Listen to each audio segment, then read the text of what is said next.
Ya, di sini saya juga ditemani oleh Mas Adit. Jadi Mas Adit ini juga adalah sales marketing dari PT Kosan Sayati. Nanti juga teman-teman yang aktif dalam kegiatan kita 2 hari ini nanti bisa ada kesempatan kita akan menilai, kemudian nanti ada kesempatan buat teman-teman untuk magang di EcoScience, gitu ya. Jadi cobalah banyak tanya. Mungkin nanti kalau memang ada yang nggak diketahui banyak tanya, serap ilmu sebanyak-banyaknya dari kami. Nantinya juga punya kesempatan kesempatan yang lebih untuk bisa magang di sini dan juga kami punya beberapa hadiah menarik untuk teman-teman semua. Ya, oke, saya akan mulai. Em, Hari ini kita akan membahas tentang PCR atau polymerase chain reaction. Nama saya Roslin Putri ya, tadi bisa dipanggil Olin, saya aplikasi scientist dari PT Kosan Hati. Jadi kita akan memulai. Sebenarnya kalau kita tahu tentang PCR nih, PCR itu apa sih? Kita sering dengar ya, apalagi kalau zamannya pandemi nih, PCR, PCR, PCR selalu diulang ya, pengujiannya menggunakan PCR. Jadi PCR itu adalah merupakan suatu proses enzimatik yang memproses segmen DNA tertentu. Sorry. Kemudian dia tuh disalin terus-menerus sehingga diperoleh banyak salinan dan segmen DNA yang kita kendaki. Jadi ketika proses PCR itu ada, maka segmen DNA-nya yang kita kendaki itu kita sudah harus tahu, gitu ya. Maksudnya nanti gennya kita pengen apa, kemudian target kita ada di sekuen yang mana, itu semuanya harus sudah tahu, gitu. Kemudian nanti itu kan kalau seandainya kita tuh ngambilnya dari mana sih, dari DNA gitu ya, kan segmen DNA nih ya, DNA kita tuh panjang, misalnya manusia lah, kalau misalnya kita ngomong kesehatan kita ngomongnya segmen DNA manusia. DNA manusia itu kan panjang banget. Kemudian untuk kita pengen misalnya dari 1 sampai ratusan ribu pasang basa itu, misalnya kita hanya pengen 600 aja basa, nah itulah segmen yang kita inginkan. Nah, DNA kita ini kan kalau ngebutuh-butuh jadi kromosom gitu ya. Nah, di kromosom ini nanti di dalamnya ada DNA seperti ini. Kromosom manusia ini ada di inti sel, kemudian ada DNA. DNA-nya ini adalah untai ganda seperti ini. Lihat ya. Nah, ini DNA untai ganda atau kita biasanya nyebutnya double helix. Kemudian itu diproses. Diproses melalui beberapa tahapan PCR, ada denaturasi, ada annealing, sama ada elongasi. Nah, nanti pas perpanjangan atau elongasi atau eksistensi kita sebutnya, dia akan memperpanjang lagi sehingga tadinya sudah didenaturasi jadi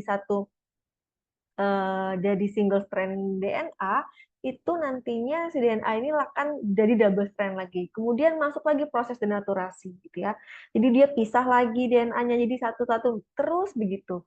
Jadi dari 2 kopi jadi 4 kopi, kemudian jadi 8 kopi sampai nanti 20 sampai 30 siklus. Oke, jadi nanti kita punya jutaan kopi sehingga nanti itu bisa dilihat eh, segmen DNA yang kita inginkan. Oke. Oke, ini adalah rangkaian proses PCR. Kalau selama ini kita tanyakan proses PCR-nya saja gitu ya, yaitu untuk mengadakan DNA. Nah, sebenarnya proses apa aja sih yang harus kita lalui? Karena kalau kita punya sampel, itu nggak bisa langsung diproses dalam PCR. Mesin PCR itu hanya menerima sampel-sampel DNA. Pun kalau seandainya kayak kita, kalau misalnya virusnya ini RNA, berarti kan kita harusnya sampelnya kita ubah jadi RNA, DNA. Jadi sampelnya itu bisa dapetnya RNA, bukan DNA, material genetiknya. Nah, ketika kita akan masuk proses PCR, RNA itu harus diubah menjadi cDNA. Ya, tidak bisa masuk RNA langsung diproses, langsung denaturasi, itu nggak bisa. Jadi PCR itu dia harus hmm, prosesnya adalah masuknya DNA. Kalau belum jadi DNA diubah dulu. Kalau di RNA harus diubah menggunakan enzim reverse transkriptase namanya, diubah jadi cDNA baru bisa masuk tahapan proses PCR. Nah, tadi kan kita sebelum masuk PCR kita harus dapat material genetiknya gitu ya. Nah, gimana sih cara kita dapetin material genetiknya? Yang pertama dari sampel. Nah, sampel ini banyak jenisnya. Karena PCR ini sebenarnya bukan alat kesehatan, ini adalah alat laboratorium umum yang dipakai di dunia kesehatan. di pertanian, di peternakan, gitu ya. Itu tuh hampir semua bidang itu pakai PCR. Kalau kesehatan biasanya kita pakai darah sampelnya. Kalau kemarin COVID kita pakai sputum atau swab gitu ya. Jadi dari sampel, kalau mungkin nanti makanan mau pengujian mikrobiologi dalam makanan menggunakan PCR itu bisa. Jadi nanti si makanan itu kita tes tuh ada salmonellanya enggak, ada E. coli-nya atau enggak gitu ya. Jadi dari si sampel ini nanti kita masuk namanya ekstraksi. Nah, ekstraksi itu adalah suatu proses kita ngambil material genetiknya dari si sampel. Nanti di ekstraksi itu dia ada beberapa tahapan gitu ya, dari pertama lisis, pemecahan, kemudian ada washing, kemudian ada diambil gitu, diencerkan DNA-nya gitu ya. Jadi dari ekstraksi dapat nih material genetik. Ketika kita akan masuk proses PCR, biasanya kita akan cek dulu kualitas dari si DNA-nya. Apakah DNA hasil ekstraksi kita ini atau material genetik hasil dari ekstraksi kita ini sudah bagus atau belum? Biasanya untuk cek kualitas DNA, kalau seandainya kita mau secara kualitatif, itu biasanya menggunakan elektroforesis biasa. Jadi kita hanya tahu nih, oh ada band-bandnya, berarti dia mulai berhasil untuk diekstraksi. Kalau dia oh ini nggak ada semer aja gitu ya, atau nggak jelas bandnya, oh berarti ini masih banyak pengotornya kayak gitu. Nah itu secara kualitatif bisa menggunakan elektroforesis. Tapi kita nggak tahu berapa jumlah DNA-nya, berapa jumlah material genetik yang kita ekstraksi ini, berapa kemurniannya gitu ya. Nggak bisa dicek menggunakan elektroforesis. Bisanya menggunakan spektrofotometer. Jadi kalau kita ingin quantification, berarti kita harus tahu kan berapa jumlahnya si material genetik yang kita dapatkan, kemudian berapa kemurniannya, itu bisa menggunakan spektrofotometer. Untuk kemurnian yang baik dari DNA itu ada di 1,8 sampai 2. Ya, itu adalah kemurnian yang baik pada DNA yang bisa digunakan untuk proses PCR. Kemudian kita udah dapat nih, udah ekstraksi, kemudian sudah dapat DNA dengan kualitas yang baik. Selanjutnya adalah kita melakukan proses PCR. Nah, ini adalah proses PCR. PCR itu kan banyak ya, ada real time. Kemudian yang ini yang kita bahas adalah yang konvensional. Nah, kalau bedanya adalah proses ketika PCR ini masih konvensional, maka nanti kita visualisasinya kita harus elektroforesis kembali. Kalau real time PCR, jadi selesai dia langsung visualisasi di alat hasilnya. Tapi kalau misalnya pakai PCR konvensional, dia harus melalui proses elektroforesis. Nah, nanti di sini elektroforesis baru kita kelihatan deh, ini ada band-bandnya, target kita apakah teramplifikasi atau enggak. Ya. Nah, ini saya akan bahas satu persatu. Eh, Sebelumnya saya akan, oke, makasih ya Mbak Nita. Jadi daftar hadirnya sudah ada di meeting chat, nanti teman-teman bisa langsung isi ya, sebagai daftar hadir untuk hari ini. Oke, kita masuk rangkaian proses PCR. Jadi ini adalah ekstraksi yang pertama. Jadi ekstraksi itu adalah challenge yang buat kita adalah kita harus menghindari banyak kontaminasi. Kemudian yield-nya atau jumlahnya gitu ya harus banyak dan quality-nya atau kemurniannya. Jadi quality itu dinilai dari kemurniannya. Itu juga harus baik. Ya, terus kalau misalnya kita ngomong bagaimana caranya kualitinya biar baik, terus hasilnya banyak, kontaminasinya sedikit. Itu biasanya kita lakukan ekstraksi dan purifikasi di dalamnya. Ya, kalau misalnya teman-teman misal cuma lihat ekstraksi saja, kemungkinan dia tidak dipurifikasi. Jadi pengotor-pengotor yang ada di dalam si sampelnya itu belum dibuang sama sekali. Tapi kalau sudah ada proses purifikasi, biasanya ditandai dengan adanya proses washing di dalamnya, ada pencucian gitu ya. Jadi ketika setelah si material genetik ini diambil, terus dicuci nih, ada protein di tengah, ada di dalamnya, ada sisa lemak, ada sisa material genetik yang lainnya yang tidak kita gunakan, itu nanti bisa di washing, dibersihkan, nanti bisa kita mendapatkan hasil DNA yang murni. Yang pertama, untuk ekstraksi sendiri, ini ada namanya phenylchloroform. Jadi phenylchloroform ini adalah konvensional ekstraksi gitu ya. Kalau sekarang kita banyak banget udah pakai kit ekstraksi, kalau ini masih pakai phenylchloroform. Ini biasanya dilakukannya sekitar 2 hari karena kita ada overnight-nya, jadi kita kayak ngumpulin atau mengendapkan si DNA-nya terlebih dahulu gitu. Nah ini caranya tetap dia akan dilisis, pasti kita akan lihat ada lysis solution di dalamnya.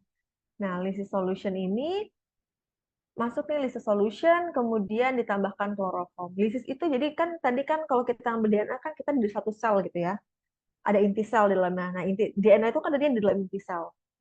Jadi satu sel itu kita akan pecah dulu. Sel tuh dipecah dulu. Baru nanti kan inti selnya di dalam. Kita mau ambil yang inti selnya nih. Berarti kan dinding sel segala macam yang ada di luar inti sel itu kan dipecah. Itu proses namanya proses lysis. Nah, kemudian ada buffernya sendiri untuk lysis. Nah, ini diinkubasi, dibantu dengan panas, gitu ya, dibantu dengan kloroform. Setelah itu nanti dia di uh, overnight di sini yang tidak overnight. Setelah itu nanti dia ada proses namanya dicuci gitu ya, di presipitasi, kemudian nanti di washing sampai bisa mendapatkan quality yang baik. Ini satu ada phenylchloroform extraction protocol namanya. Kemudian ada juga sekarang adalah namanya pakai magnetic beads. Jadi magnetic beads ini tetap pasti ada lisisnya, proses lisisnya, kemudian ada washingnya, kemudian ada elusinya ya. Nah ini prinsipnya. Jadi dia tuh pakai prinsip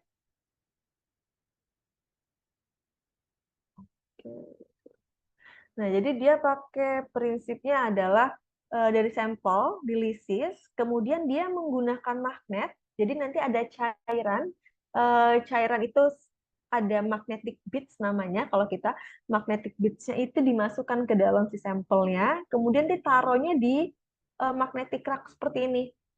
Nah, ini ya, ini magnetic rack seperti ini. Kemudian nanti jadi kan si magnetic beads itu dia mengikat material genetik yang kita inginkan. Nah, nanti ketika masukin di magnetic rack, maka akan tertahan tuh si material genetik yang kita inginkan gitu berupa DNA atau RNA. Nanti sisanya itu dibuang, kemudian akan terus dilakukan seperti itu hingga dia panen banyak material genetik gitu ya, nanti untuk dilakukan proses selanjutnya.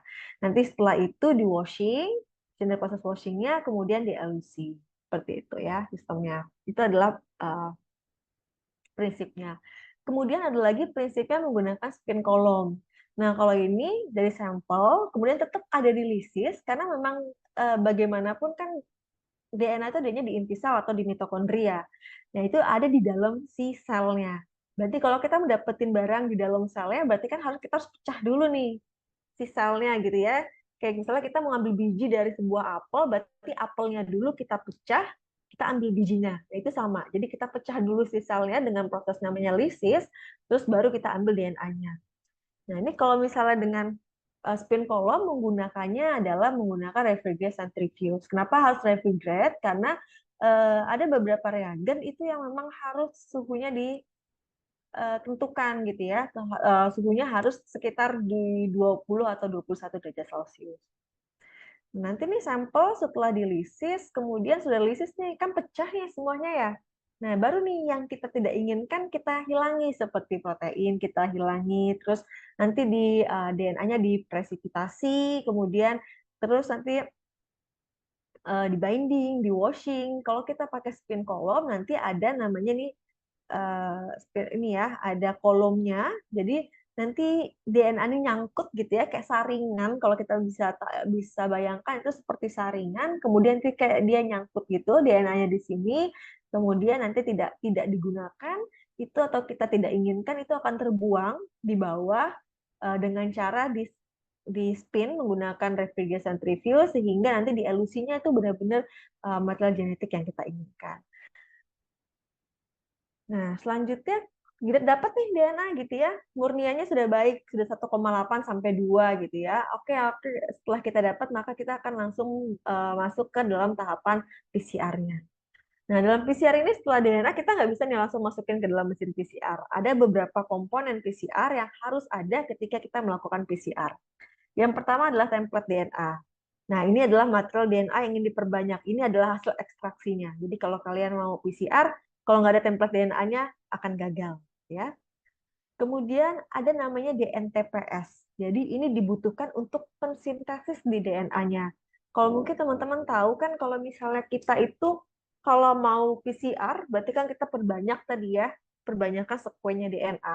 Nah, sekuennya DNA itu kan AGTC gitu ya. Adenin, guanin, sitosin, sama timin.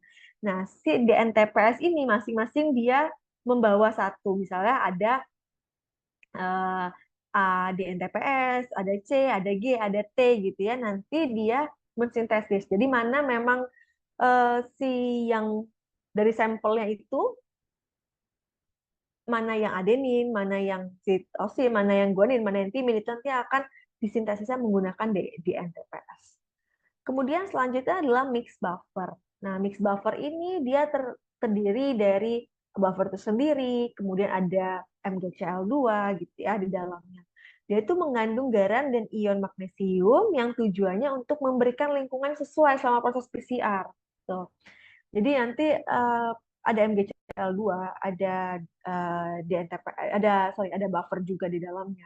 Kemudian ada water juga, biasanya ada air untuk mengencer. Jadi dia menciptakan suasana yang sesuai untuk proses sintesis DNA. Kemudian yang nggak kalah penting adalah primer. Nah, primer ini adalah primer forward dan primer reverse.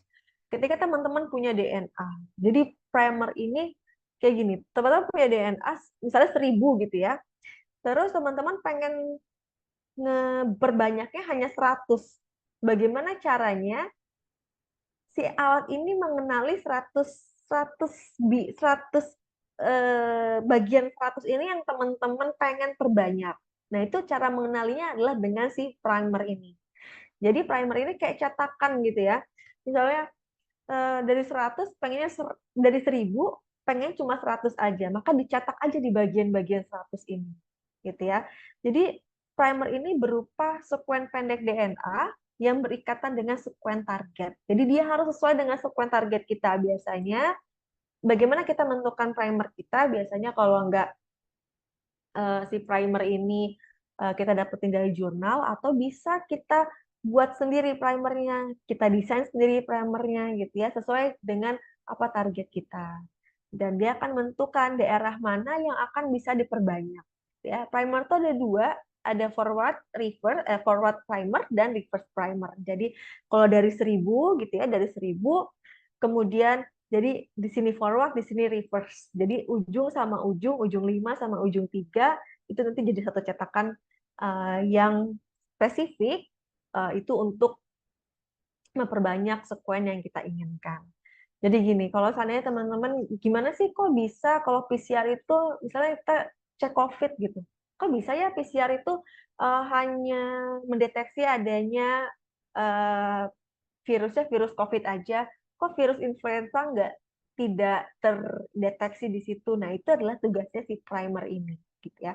Jadi si primer ini tugasnya eh, spesifik sekali. Memang nanti dibuatnya kita harus buat, kalau misalnya kita mau buat sendiri si primernya, kita harus spesifik sekali dengan apa yang ingin menjadi target kita, gitu ya. Nah, ini juga sangat sangat penting. Kalau nggak ada primer di dalam mixing kalian, PCR juga akan gagal. Dan hati-hati, biasanya primer ini dia eh, yang kita masukin dalam satu sampel tuh sedikit. Besok itu kita hanya masukin 0,3 mikroliter primer forward dan 0,3 mikroliter primer reverse. Jadi teman-teman harus punya ketelitian tinggi untuk jangan sampai primernya nggak masuk gitu ya. 0,3 mikro jangan sampai nggak masuk dalam mixing, karena kalau nggak masuk proses PCR akan gagal karena dia tidak ada cetakannya. Jadi dia tidak, kalau nggak dicetak gini deh, kalau misalnya kita mau buat kue gitu ya, mau buat kue nih, terus ada cetakan bunga. Nah, kalau kita pengen, kita cetak dulu si bunganya itu jadi berbentuk gitu ya. Nah, kalau seandainya cetakannya itu nggak ada, kan kue itu tidak akan jadi bentuk bunga. gitu ya. Oke, selanjutnya adalah Tak polimerase. Nah, ini adalah enzim yang digunakan pada tahapan replikasi DNA. Jadi namanya enzim DNA polimerase. Nah, nggak ada enzim ini juga dia nggak akan jalan. Kemudian ada selanjutnya adalah PCR tube. Ya tentu ya, kalau nggak ada tempat pencampurannya, kita mau mencampurkan di mana gitu ya, semua bahannya dibutuhkan. Oke, selanjutnya kita masuk tahapan PCR. Jadi tahapan pertama tadi sudah diinfokan oleh denaturasi. Jadi denaturasi ini tadi yang sudah saya singgung juga di awal bahwa denaturasi ini kalau misalnya kita kan DNA itu adalah double helix. Double helix seperti ini, dua. Nah, denaturasi itu dia memecah si DNA yang dua ini jadi single helix. Di sini ya. Jadi dari dua, nah ini jadi satu gini. Nah, dia tuh dipisahnya menggunakan apa? Jadi proses pemisahan ini atau denaturasi ini kita mengandalkan pemanasan. Biasanya nanti di denaturasi ini itu panasnya bisa sampai 95 derajat Celcius untuk memecah dari double helix itu menjadi single helix. Kita perlu si panas ini gitu ya. Nah, setelah nih sudah dapat nih ya, kita kan sudah dapat single helix nih ya, sudah dia tidak gabung nih, sudah terpecah. Selanjutnya apalagi nih yang bisa kita lakukan? Nah, setelah itu masuklah proses namanya annealing. Nah, di annealing ini dia penempelan si primernya. Jadi primer ini mulai nempel pada proses annealing. Nah, kemudian untuk proses ini biasanya suhunya kita turunkan sampai 60 derajat Celcius. Ya, nanti berlangsung selama 30 detik. Nah, kemudian nanti ini annealing ini penempelannya si primer. Nah, ini adalah primernya. Jadi ini primer forward, kemudian ini primer reverse. Kemudian nanti dia akan menempel. Makanya kenapa kalau dia tidak sesuai, maka dia tidak akan menempel. Jadi kalau misalnya teman-teman nih cek COVID misalnya, kemudian saya ternyata saya ini tidak ada virus atau tidak kena COVID gitu ya, maka si primer ini yang spesifik dengan COVID tidak bisa menempel sama material genetik yang kita PCR karena memang tidak ada DNA COVID di dalam sampelnya gitu, jadi nggak bisa nempel. Jadi memang dia harus benar-benar spesifik. Nah, setelah itu ada namanya proses elongasi atau ekstensi atau pemanjangan. Nah, jadi kan tadi sudah nempel nih primernya ya. Nah, setelah nempel itu baru deh dia diperpanjang. Nah, di arah elongasinya, jadi yang forward arah elongasinya ke sini, ya reverse arah elongasinya ke sana. Jadi nanti ketemu tuh di tengah-tengah, jadilah dia satu potongan, gitu ya. Nah, kemudian nanti tiga proses ini dari denaturasi, annealing, elongasi, itu dia berlangsung 25 sampai 30 kali siklus. Bahkan ada yang sampai 50 dan 60 siklus. Dia terus-terusan berulang. Jadi nanti kan setelah pemanjangan atau elongasi, dia akan jadi double strand lagi ya. Nah, ketika dia jadi double strand lagi, nanti masuk lagi proses denaturasi, dipecah lagi, jadi single strand lagi, ditempeli di annealing lagi, ditempeli primer lagi, kemudian setelah ditempeli primer, nanti dia diperpanjang lagi jadi double strand seperti itu sampai nanti siklusnya berhenti, gitu ya. Nah, setelah ini sudah selesai PCR-nya, kita lanjut masuk ke elektroforesis. Nah, di elektroforesis ini adalah teknik untuk memisahkan atau fraksinasi molekul pada suatu media dengan memberi aliran listrik ya pada cairan tempat molekul terlarut sehingga terjadi pergerakan dan pemisahan fraksi molekul berdasarkan perbedaan kecepatan gerak molekul. Jadi memang bobot molekul itu menjadi hal yang penting di dalam si elektroforesis ini. Kemudian bagaimana sih caranya elektroforesis nanti yang kita akan ini contoh ya sebagai contoh dan besok kita akan lakukan itu adalah kita mengelektroforesis menggunakan agarose buffer. Biasanya agarose gel, sorry. Ada juga misalnya ada yang pakai SDS page, kemudian nanti ada beberapa. Jadi nanti akan tergantung sama berat molekul kita. Kalau kita butuh misalnya perbedaannya gitu ya, misalnya kita potong potong potong hasil PCR kita potong dan pemotongannya itu bedanya nggak jauh gitu ya, kita butuh kerapatan kerapatan agar yang lebih rapat lagi, itu kita bisa menggunakan SDS page gitu biasanya. Nah, kemudian caranya, jadi di sini agaros. Jadi agaros itu biasanya ada yang beli bisa langsung ada sudah berbentuk agar, ada yang dia masih dalam bubuk benar-benar kayak agar-agar. Kemudian nanti masukkan buffer ke dalamnya.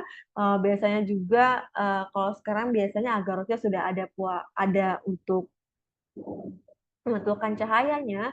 Kalau dulu ada namanya ETBR, tapi ETBR ini agak berbahaya. Jadi beberapa dia sudah digantikan dengan eh,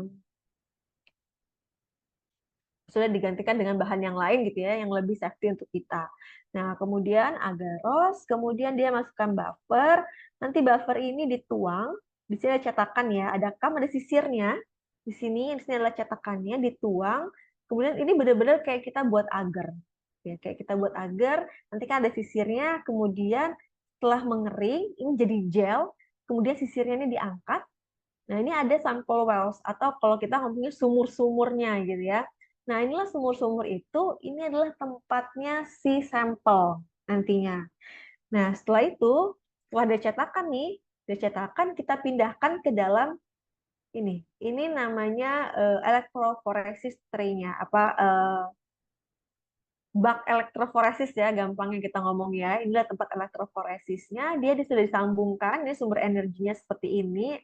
Adanya elektrod pakai pakai arus listrik, eh, pakai arus listrik yang nantinya akan bisa memisahkan eh, sesuai dengan berat molekulnya.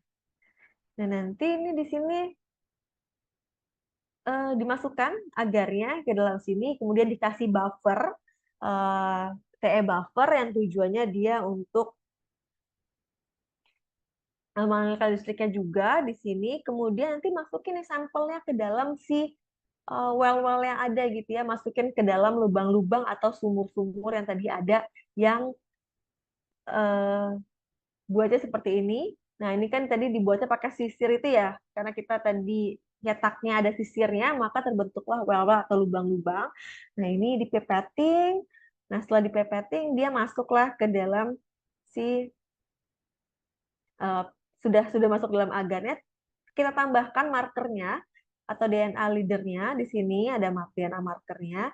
Kenapa kita harus tambahkan DNA marker? Jadi DNA marker itu seperti penggarisnya kita. Ya, jadi ada yang per 100 base pair misalnya ya. Jadi nanti di bawah itu adalah satu, ini kalau yang seperti gambar di bawah ini 250, 500. Jadi dia itu nanti bisa kita tahu nih, kita kan punya produk PCR, kita harus tahu ya panjangnya berapa. Misalnya, oh produk PCR saya panjangnya 600. Tapi ternyata misalnya kalau pas di PCR itu kok dia tidak di 600 ya, bandnya ada yang 300 atau misalnya jadi 1000 gitu. Nah, itu kita bisa mengindikasikan bahwa mungkin salah nempel si primernya atau mungkin primernya tidak spesifik gitu. Jadi kalau misalnya produk PCR kita 600 ya berarti menempelnya itu nanti ada di penggarisnya gitu ya. Dilihat ini misalnya 500 berarti sekitar sini 600-nya gitu. Nanti ini hasilnya itu nanti akan setelah di elektroforesis seperti ini, nanti hasilnya itu akan divisualisasikan itu menggunakan UV.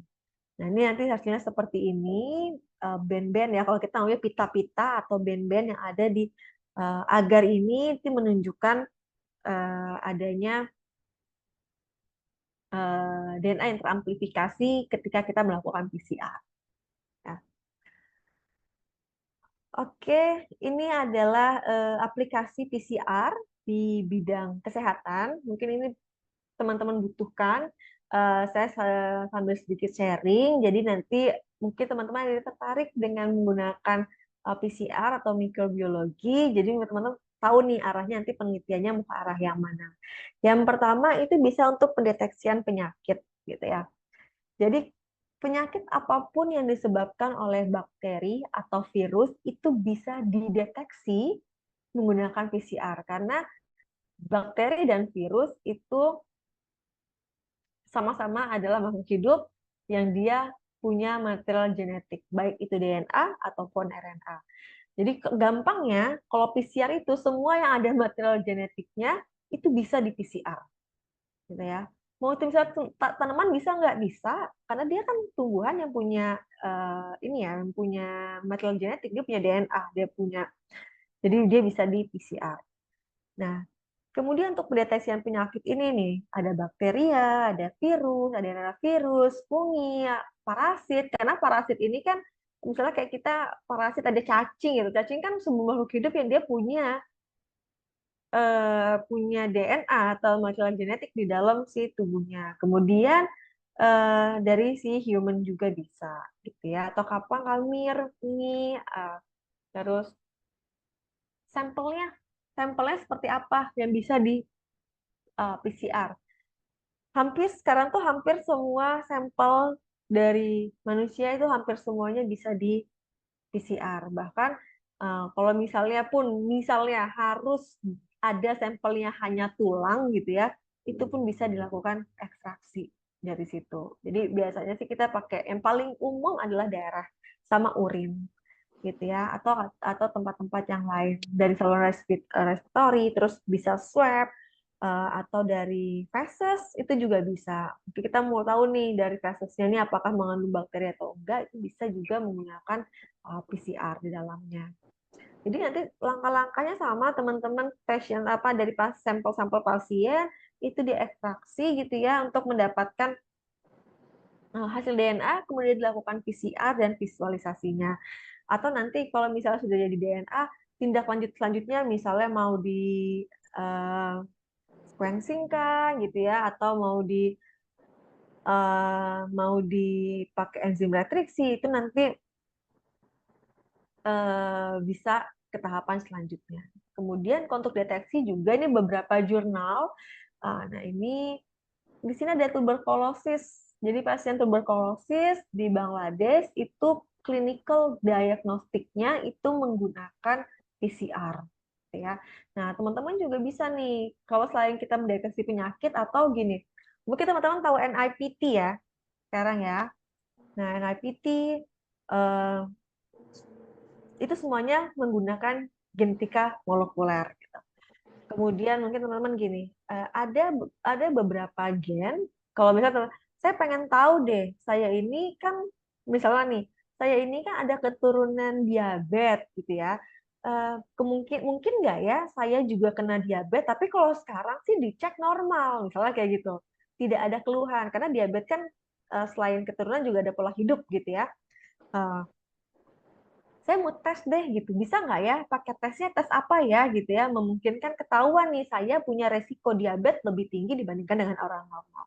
Nah itu pengujiannya bisa menggunakan PCR. Jadi teman-teman nih, kalau misalnya orang tuanya punya keturunan diabetes yang memang diturunkan, kemudian pengen tahu saya ini seberapa besar atau saya ini punya nggak ya resiko diabetes yang lebih tinggi dibandingkan dengan orang-orang yang normal, maka bisa dilakukan. Diabetes itu dia ada gen pengontrol, ada beberapa gen pengontrol itu yang sudah terbukti bahwa ketika gen itu ada di dalam, ada mutasi di gen itu pada tubuh kita, maka eh, kesempatan atau resiko kita terkena diabetes itu 1,67 kali lebih besar dibandingkan dengan orang normal, sehingga kita harus lebih memperbaiki pola makan kita, misalnya gitu ya, pola hidup kita. Nah, itu bisa.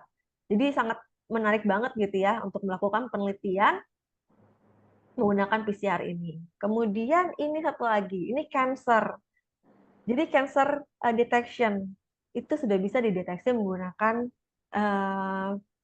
PCR. Bahkan kita punya ada suatu produk, kita tuh bisa mendeteksi leukemia, tapi bukan hanya mendeteksi leukemianya aja, tapi jenis leukemianya apa, gitu ya. Itu sudah bisa dideteksi menggunakan PCR. Dibandingkan kalau misalnya kita mau leukemia nih, tapi kan kalau pemeriksaan leukemia kan lama gitu ya, bisa 1 minggu paling nggak dengan menggunakan PCR, paling nggak 1 hari itu udah bisa mendapatkan hasilnya.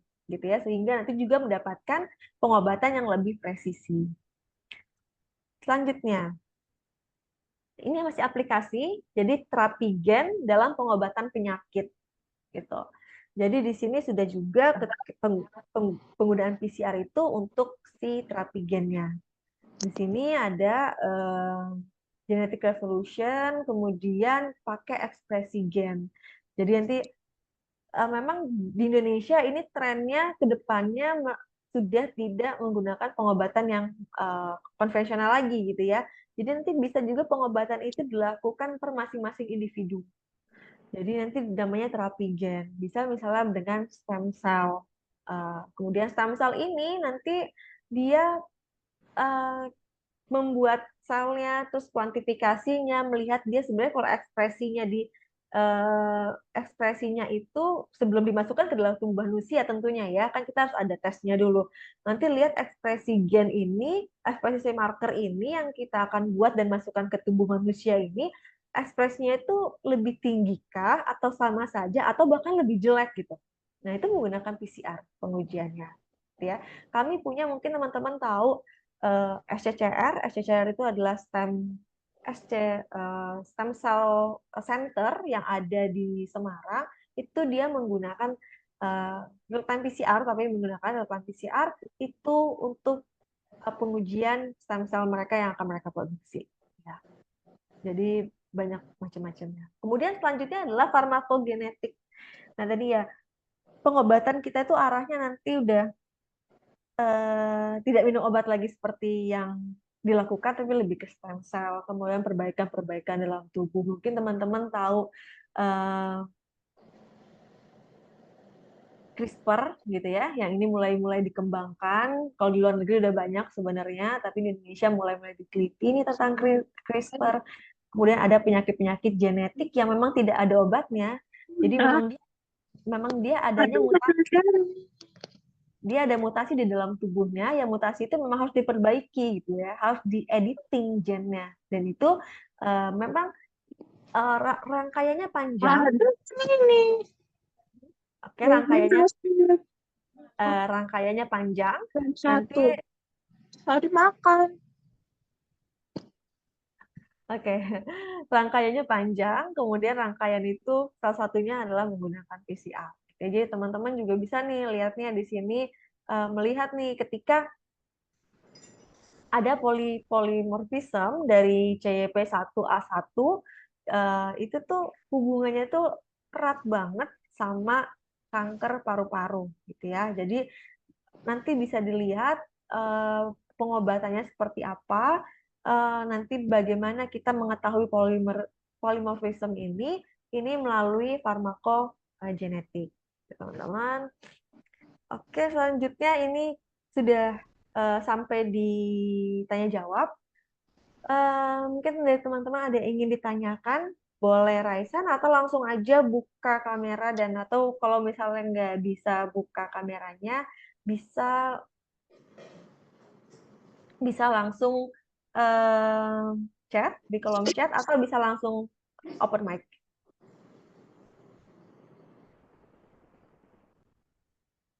Ya, teman-teman yang ingin tanyakan kembali.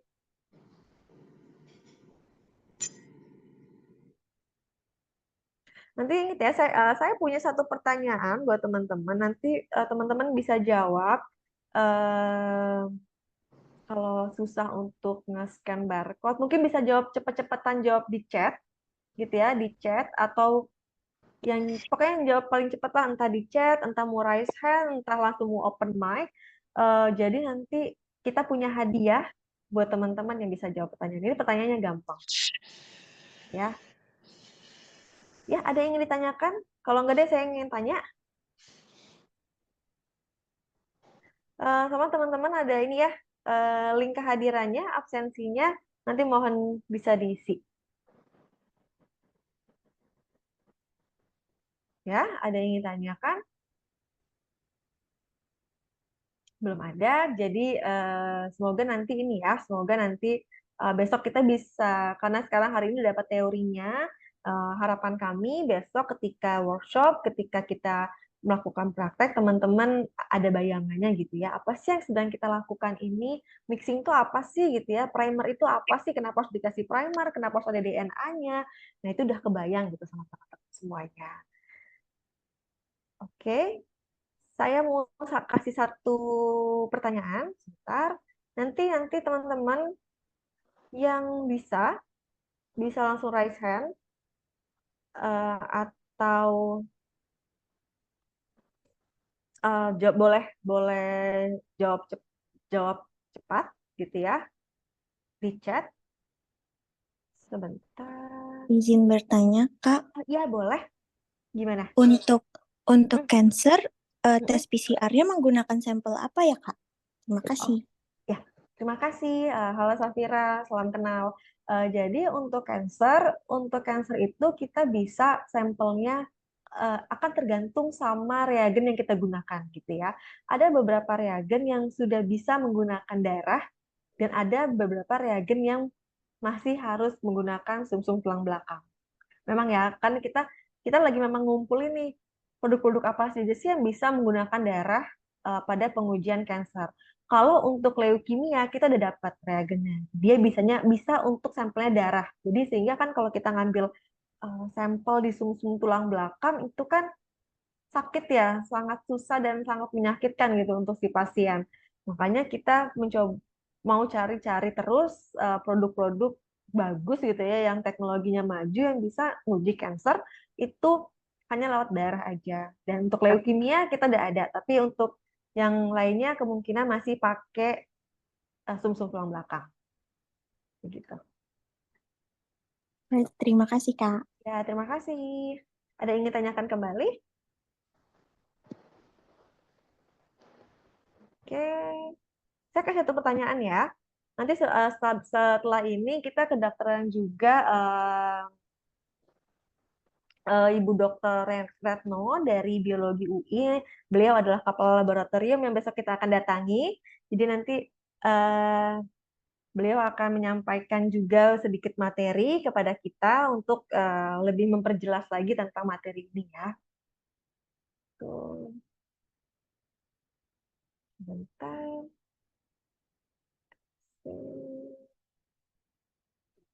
Oke, saya akan lihat pertanyaan cepat-cepatan. Ini ada hadiahnya. Hadiahnya besok akan diberikannya, ya. Oke, ada yang tahu?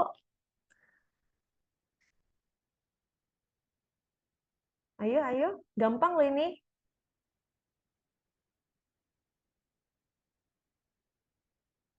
Ada yang tahu? Ada yang mau coba jawab? Ada yang tahu?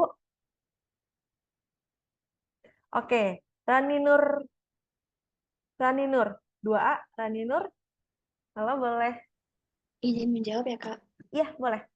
Silahkan. Untuk komponennya itu template DNA, DNTPS, mix Hmm, buffer, 2 hmm, primer, hmm, TOC polymerase, hmm, PCR tube, dan 3 hmm. tahapan proses PCR-nya denaturasi, annealing, elongasi. Oke. Maaf. Ya, terima kasih tadi Rani ya. Rani Nur. Selamat, itu benar jawabannya. Besok hadiahnya bisa diambil ke kita ya. Terima kasih teman-teman semua. Ibu Retno udah di room ya, Bu? Udah, Lin. Udah mau, Oke. Lin. Ya, oke. Ya, teman-teman ini kenalin, ini adalah Dr. Retno, inilah adalah kepala lab. Di tempat besok kita akan berkunjung ke lab beliau gitu ya. Kita akan mencoba untuk belajar di sana gitu ya, bagaimana proses PCR dan elektroforesis tersebut. Ibu, boleh sekarang Ibu mulai, saya kasih waktu ya Ibu. Silakan Ibu. Ya. Waduh. Mbak Olin boleh ini nggak? Hmm. Boleh Ibu dijadiin co-host atau biar bisa share PPT-nya?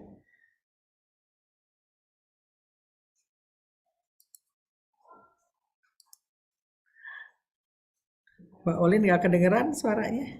Lin? Oh, Ibu maaf. Ya. Vera masih ada di ruangan kan? Masih di room ya?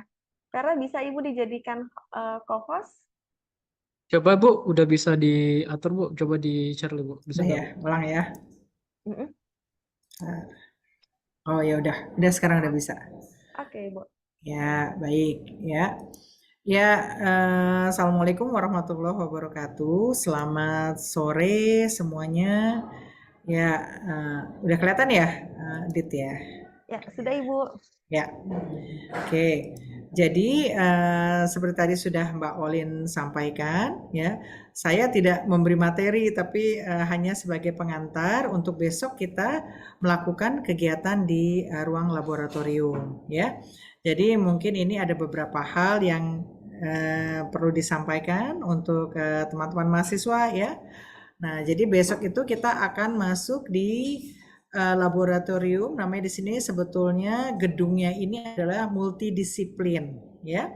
Gedung multidisiplin, ada lambangnya di atasnya, ada Pertamina dan Sinarmas, ya.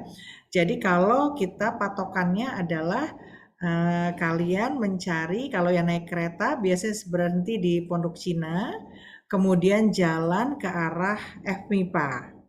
Nah, nanti kemudian nanti kalian cari ruangan dekanat, ya. Jadi itu adalah tempat kantornya dekan. Nah, itu gedungnya itu ada berwarna putih di belakangnya. Jadi gedungnya sebetulnya paling tinggi dibandingkan yang lain. Mudah-mudahan besok tidak nyasar gitu ya. Jadi untuk mengantisipasi juga mengenai, karena mungkin ada yang baru pertama kali gitu ya. Jadi mungkin bisa waktunya datangnya tidak mepet gitu ya. Jadi bisa melihat-lihat ya.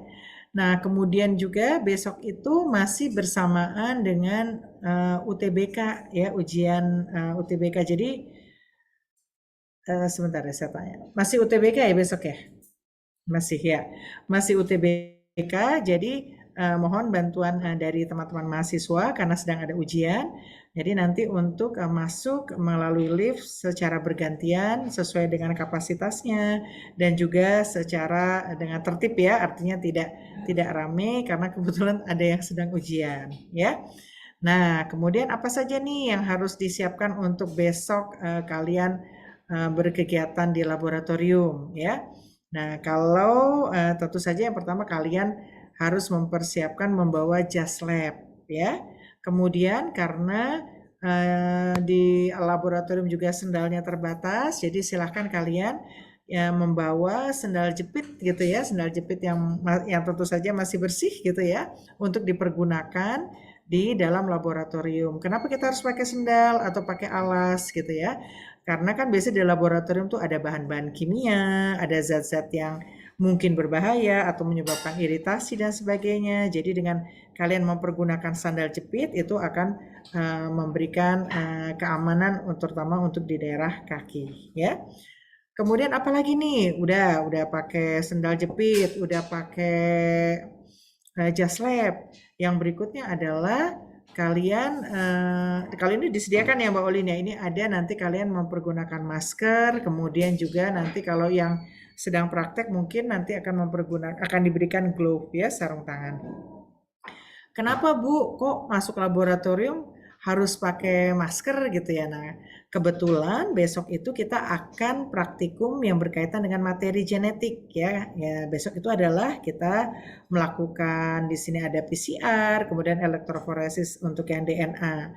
Nah, biasanya untuk materi genetik baik itu DNA, RNA, dia sangat peka terhadap kontaminan. Nah, makanya pada saat besok pelaksanaan praktikum, ketika sudah di kelas, di lab, itu sebaiknya dikurangi ngobrol, jadi tidak ngobrol gitu ya. Jadi perhatikan apa yang disampaikan oleh nanti para pembimbing ya di laboratorium, kemudian kalian bisa mencontoh, mengerjakannya, tetapi tidak dengan ngobrol ya. Biasa kalau kita pakai meja juga itu meja kita harus dibersihkan dulu ya, minimal pakai alkohol ya, agar kita bebas dari kontaminasi ya. Nah, seperti itu ya. Ibu maaf, Ibu slide-nya udah pindah belum, Bu? Belum. Oh, belum memang ya. Enggak, Belum, Lin. Oke, kirain melek, Nah, Bu. belum ya. Ibu, Nah, lanjutkan bisa. oke ya. Jadi itu ya. Jadi nanti kalian persiapan untuk masuk dengan tertib, dan Ibu sih percaya gitu ya, teman-teman pasti akan tertib di dalam lab, mengikuti aturan dan arahan dari para supervisor asistennya gitu ya. Nah, kemudian kita akan mulai ya. Apa dan saja sih yang boleh dan tidak boleh dilakukan di laboratorium di dalam ya. Kalau di ruang kelas itu boleh, tapi kalau pas masuk di laboratoriumnya, nah ini ya, maaf. Lalu Ibu lupa nih slide. Oh iya benar, ya. Nah, ini sebetulnya ketika kita masuk ke laboratorium, ini sebetulnya slide-nya diambil dari K3L, yaitu keselamatan, kesehatan kerja, dan lingkungan. Ya, kita menjaga supaya praktikum besok itu berjalan menyenangkan, kalian mendapat informasinya, kemudian juga berjalan dengan tertib, ya. Nah, apa itu K3L? Tadi sudah Ibu sampaikan, ini adalah keselamatan, kesehatan kerja dan lingkungan. Jadi kalau di laboratorium itu kita sering bilang bahwa safety first gitu ya, walaupun di tempat lain juga ya, berarti utamakan untuk keselamatan ya. Nah, pemicu kecelakaan kerja apa aja? Nah, ini biasanya karena kita kurang nih informasi tentang bahan kimia mana yang berbahaya, bahan kimia mana yang misalnya eksplosif, mudah meledak, atau bahan kimia mana yang ternyata sifatnya karsinogenik gitu ya, dia bisa menyebabkan kanker gitu ya. Nah, jadi kita perlu nih sebetulnya tahu sifatnya, bahayanya apa, dan juga penanganannya serta penyimpanannya ya. Nah, kemudian juga beberapa laboratorium itu kadang-kadang juga tidak dilengkapi dengan peralatan keselamatan laboratorium yang standar. Misalnya apa sih? Misalnya kalau ada kebakaran gitu ya, apa yang harus dilakukan gitu. Jadi apa Adit untuk nyemprot itu pompanya? Yang mana Bu? Pompa untuk itu kebakaran? Kok jadi lupa ya namanya? Apar Bu, apar. Oh iya, ya. Nah itu aparnya. Nah itu biasanya memang harus disediakan ya. Nah ini apa aturan yang ada di laboratorium nih, kita lihat nih apa aja sih gitu ya. Nah yang ini berarti kita tidak boleh makan di laboratorium ya. Bu, kalau saya lapar gimana Bu? Boleh izin keluar dulu sebentar ya, di ruangan yang memang memungkinkan makan silahkan, mungkin karena belum sempat sarapan gitu ya, silahkan gitu ya. Nah kemudian ini yang berikutnya adalah apa nih? Ya, ini bagaimana tidak boleh merokok ya, tidak boleh membuat kegaduhan gitu ya. Kemudian juga ini juga salah satu yang di 4 ini menumpuk barang-barang ya. Jadi semua harus ada tempatnya di mana lokasinya ya. Oke. Kemudian kok nggak mau ya? Bentar ya. Nah ini adalah beberapa senyawa-senyawa yang kita harus memberikan perlakuan khusus. Sebetulnya ada asam nitrat, asam sulfat, yang basa yang pekat, dan sebagainya. Ya, ini adalah contoh-contohnya. Nah, kemudian juga kalau kalian yang rambutnya panjang, boleh nggak nih begini masuk lab? Ya, kalau yang rambutnya gondrong atau apa, silakan untuk diikat rambutnya. Ya. Nah, kalau kayak gini coba bayangin, ini bisa nyenggol botol reaksi nih ya. Kemudian juga hati-hati dengan mempergunakan di sini evaporasi, misalnya pada pemanasan dengan burner gitu, hati-hati dengan zat-zat yang gampang untuk meledak eksplosif ya. Oke. Nah ini juga bagaimana cara misalnya menuang gitu ya, ini ada cara-caranya sendiri, bagaimana kemudian kita membersihkannya gitu ya, tergantung senyawa apa yang jatuh gitu ya, yang jatuh di lantai gitu ya. Ini juga yang ini kalau misalnya kita punya zat asam yang kuat ya, atau basa yang kuat, itu kita tidak boleh sembarangan membuang di wastafel. Jadi kita kumpulkan dulu yang misalnya zat-zat yang misalnya B3 yang berbahaya ya, itu kita kumpulkan dulu dalam satu botol, itu khusus untuk limbah-limbah yang berbahaya. Nanti ketika pembuangan kita tidak bisa langsung, harus diolah dulu ya, supaya tidak berbahaya ke lingkungan ya. Oke. Nah ini wajib kalau kita nanti misalnya lihat UV atau apa ini ya, bisa mempergunakan Google ya, kacamata ya, kemudian ada sarung tangan, jas lab, kemudian ini sepatunya gitu ya. Nanti juga sebetulnya Nah, ini adalah APD-nya ya, alat-alat standar ya. Nah, ini bagaimana sebetulnya juga nanti ada cara bagaimana kalian menggunakan sarung tangan sehingga tidak menyentuh satu sama lain, dan kemudian bagaimana sih caranya kalau sarung tangannya ini udah selesai kita bukanya tuh gimana. Nah, itu sebetulnya ada tekniknya ya.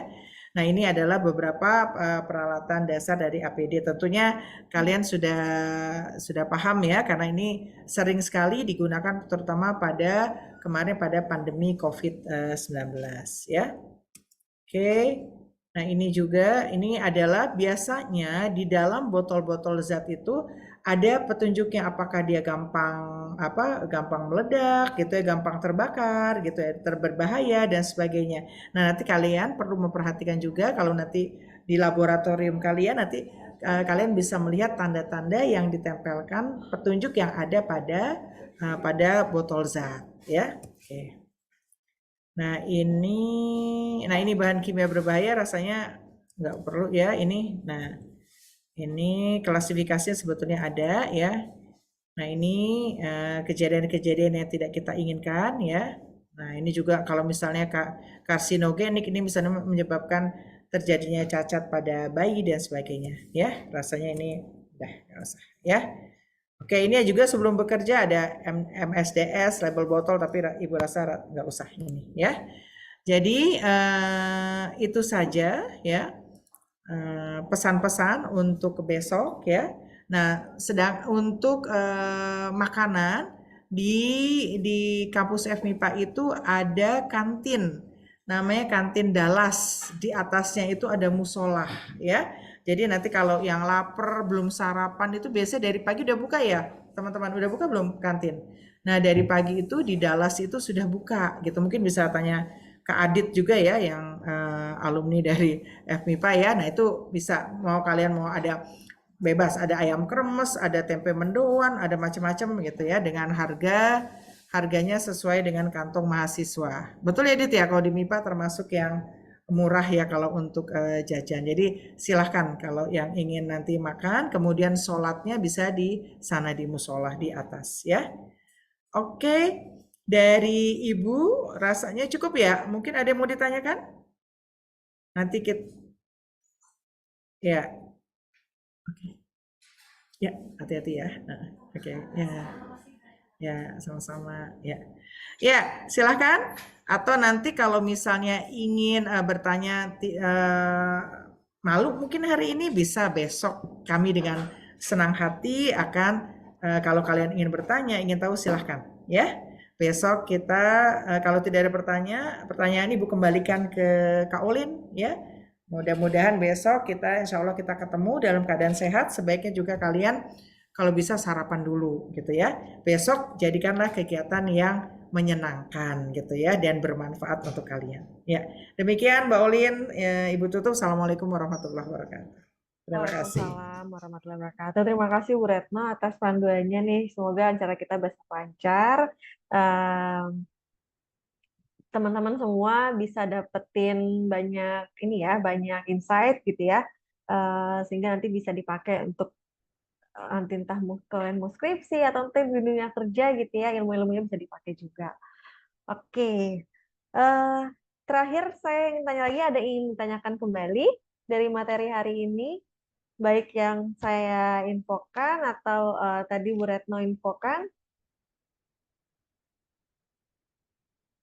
Ada Nadia mungkin mau nanya.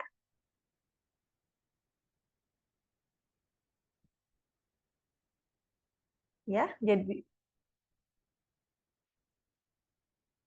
ada Nadia mau nanya, nggak jadi atau besok aja? Atau mau sekarang? Bisa ada nggak di room?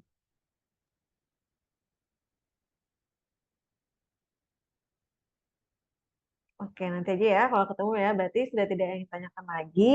Mungkin sebelum saya tutup, teman-teman bisa buka kameranya. Kita ambil dokumentasi dulu. Mas Adit mohon dibantu ya.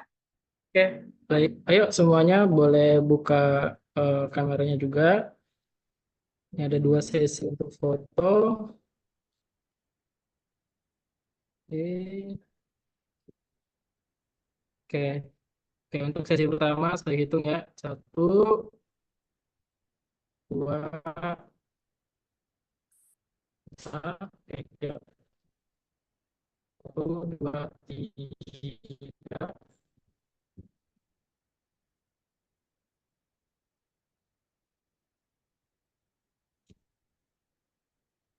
Oke, sebentar.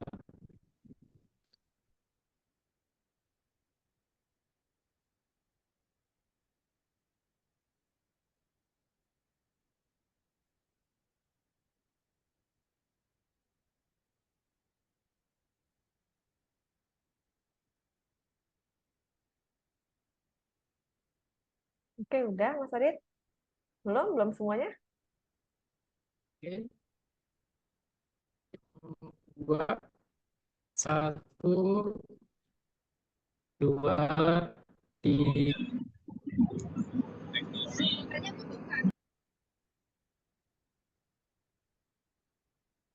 Oke, Oke, sudah? Cukup. Oke, terima kasih teman-teman semuanya. Semoga apa yang disampaikan bisa bermanfaat gitu ya untuk kalian semua. Sampai ketemu besok. Saya harap kita jam 8 mulai karena besok hari Jumat jadi waktunya juga terbatas. Kita ingat ya kita punya 9 kelompok. Jadi dan masuk lab itu tidak bisa banyak orang karena tadi ya kan banyak bahaya ya di dalam lab ya tadi Bu Reta udah sampaikan gitu ya. Jadi nggak bisa terlalu crowded di dalam lab. Jadi mohon datang tepat waktunya. Jam 8 mulai berarti kemungkinan mungkin setengah jamnya sudah bisa datang ke tempatnya gitu ya. Baik, terima kasih teman-teman semua atas waktunya. Mohon maaf apabila ada kesalahan. Saya tutup. Assalamualaikum warahmatullahi wabarakatuh. Selamat sore semuanya. Waalaikumsalam warahmatullahi wabarakatuh. Waalaikumsalam warahmatullahi wabarakatuh. Makasih banyak. Ya. Oke.